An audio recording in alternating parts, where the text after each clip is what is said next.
দিনাজপুরের বোচাগঞ্জ উপজেলার ৬ নং রনগাঁও ইউনিয়নের ১ নং ওয়ার্ড মেম্বার মোহাম্মদ সাদিকুল ইসলামের সহযোগিতায় জালিহোর গ্রামের বসবাসকারী কান্তিরাম গং জোরপূর্বক পীরগঞ্জ উপজেলার বসবাসকারী মোহাম্মদ খাদিমুল ইসলামের আমবাগান কর্তন করেছে মর্মে থানায় লিখিত অভিযোগ দায়ের করা হয়েছে।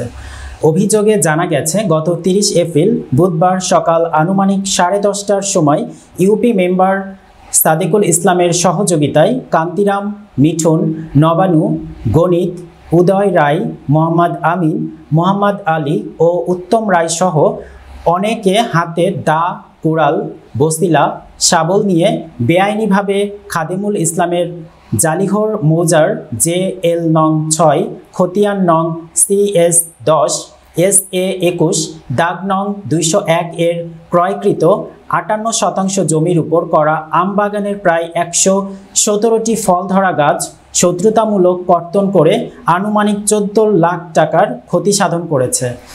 এ বিষয়ে খাদিমুল ইসলামের ভাই রমজান আলী বলেন, মীমাংসার নাম করে ইউপি মেম্বার সাদিকুল ইসলাম আমার কাছে 20,000 টাকা চেয়েছিল। আমি দিতে অস্বীকার করায় তিনি কান্তিরামের সাথে ষড়যন্ত্র করে আমাদের ক্ষতি করেছে। এছাড়া একটি রাজনৈতিক দলের কতিপয় নেতা আমাদের ক্ষতি করার জন্য উঠে পড়ে লেগেছে। আমরা প্রশাসনের কাছে ন্যায় বিচারের দাবি করছি। এ বিষয়ে ইউপি মেম্বার সাদিকুল ইসলামের সাথে কথা হলে তিনি বলেন, খাদিমুল ইসলাম মাত্র 12,000 টাকার বিনিময়ে দীর্ঘদিন থেকে কান্তিরামকে ভয়ভীতি দেখিয়ে বিনা কাগজে এই জমি ভোগ দখল করে খাচ্ছিল। কান্তিরাম খাদিমুল জমি থেকে গাছ কাটেনি, সে নিজের জমি থেকে গাছ কেটেছে। এ বিষয়ে বোচাগঞ্জ থানার অফিসার ইনচার্জ মোহাম্মদ হাসান জাহিদ সরকার জানান, আমবাগান কর্তনের বিষয়ে খাদিমুল ইসলামের অভিযোগ পেয়েছি, তদন্ত সাপেক্ষে ব্যবস্থা নেওয়া হবে। আমার নাম মোহাম্মদ আতিকুর রহমান, আমার বাবার নাম মোহাম্মদ খতিবউদ্দিন। আমার পিছনে যে জমিটা দেখতেছেন এটা আমাদের ক্রয়কৃত জমি, এটা দলিল আমাদের কাছে আছে। তো হঠাৎ বুধবারে আমি সকালবেলা আসে দেখতেছি এখানে মেম্বার সাদিকুল এবং কান্তির ছেলে সবাই মিলে এখানে আছে। আরও মোটামুটি 30 জন মানুষ দেখতেছি গাছ কাটতেছে, 30 থেকে 35 জন মানুষ। আমি একা কথা বলা সম্ভব হয়নি। তারপর মেম্বারকে আমি সালাম দিলাম, সালাম দিয়ে দেখে 4-5 মিনিট দেখে চলে গেলাম। কিন্তু চলে গিয়ে এরপরে আমরা থানায় অভিযোগ করি যে আমাদের সব গাছ কাটে ফেলতেছে, আমাদের এটা ক্রয়কৃত জমি। তারা আমাদের দলিল দেখাইতে চাইলাম, দলিল দেখতে চায় না। তারা বলতেছে না দলিল দেখবো না। এখন কি কারণে দেখবে না সেটা জানি না। এরপরে আমরা কোনোভাবে অনেক চেষ্টার পরেও আমরা কোনোভাবে এটার জিডি করতে পারি নাই।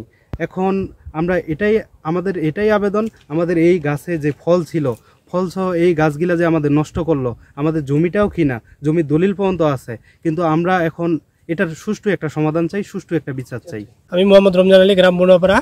আমার বড় ভাইয়ের এই বাগানের বিষয়ে আমরা মেম্বার সহ এই কান্তির বাড়িতে বসি। তখন সাদিকুল মেম্বার পরে আমাকে সাইডে ডাকে নিয়ে রাতের বেলায় বলে যে আমাকে 20,000 টাকা দেন, তাহলে আমি এই বিষয়টা মেটাই দিব। কিন্তু না দেওয়ার কারণে আমাদের এই বাগানটা কাটে ফেলছে। ওরা ষড়যন্ত্র করে আসে, সাদিকুল মেম্বার সহ অনেকে মিলে গাছটা কাটে ফেলছে বাগানটা পুরা। কান্তিরা যখন গাছ কাটতে আসে তখন আমি একটু দূরে ছিলাম।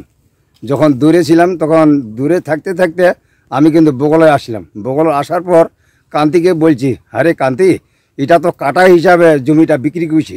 এলা কয়া যে কি, আরে তুই তো আমার পক্ষে তুই টানাছি। তখন আমাকে কিন্তু ধমক দিল।